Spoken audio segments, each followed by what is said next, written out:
കോൺഗ്രസ് ഉയർത്തിക്കൊണ്ടുവന്ന മറൈക്കുട്ടിയാണ് ഇപ്പൊ BJP അവരെല്ലായിടത്തും പോകുന്നവർ. അവർ 86 വയസ്സുകാരിയായ ഒരു വയോധികയാണ്, വന്ധ്യ വയോധികയാണ്. അവര് ഞങ്ങൾ വിളിച്ചു കഴിഞ്ഞാൽ ഞങ്ങളുടെ പരിപാടിക്കും വരും, BJP വിളിച്ചാൽ BJPയുടെ പരിപാടിക്കും പോകും. അവരുടെ പ്രശ്നം എന്താണ്?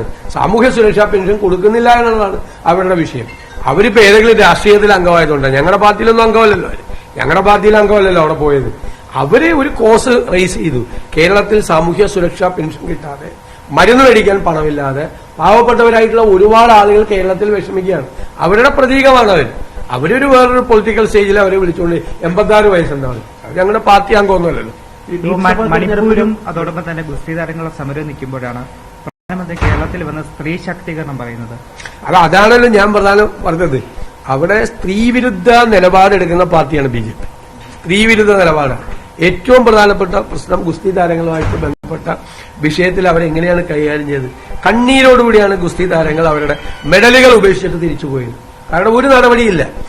BJP MPയെ സംരക്ഷിക്കാൻ വേണ്ടി, രാഷ്ട്രീയമായി കൂടെ നിൽക്കുന്നവരെ സംരക്ഷിക്കാൻ വേണ്ടിയിട്ട് സ്ത്രീ വിരുദ്ധ നിലപാടാണ് കേന്ദ്ര ഗവൺമെന്റും BJP എടുത്തത്. അതുപോലെ മണിപ്പൂരിലെ സ്ത്രീകൾക്ക് എന്ത് നീതിയാണ് അവർ കൊടുത്തത്? നോക്കുകുത്തിയായി നിൽക്കുകയായിരുന്നു. എന്നിട്ട് അവിടെ വന്നിട്ട്, അതാണ് ഞാൻ പറഞ്ഞത്, അവിടെ വന്നു പറഞ്ഞതും BJPയുടെ ആശയങ്ങൾ രണ്ടാണ്.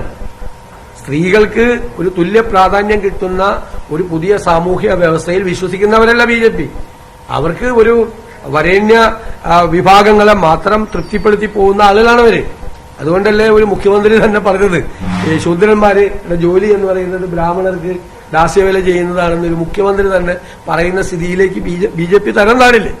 ആ BJPയുടെ ആശയങ്ങളൊന്നും, പുരോഗമന ആശയങ്ങൾ മുന്നോട്ട് പോകുന്ന കേരളം ഒരു തരത്തിൽ സ്വീകരിക്കില്ല.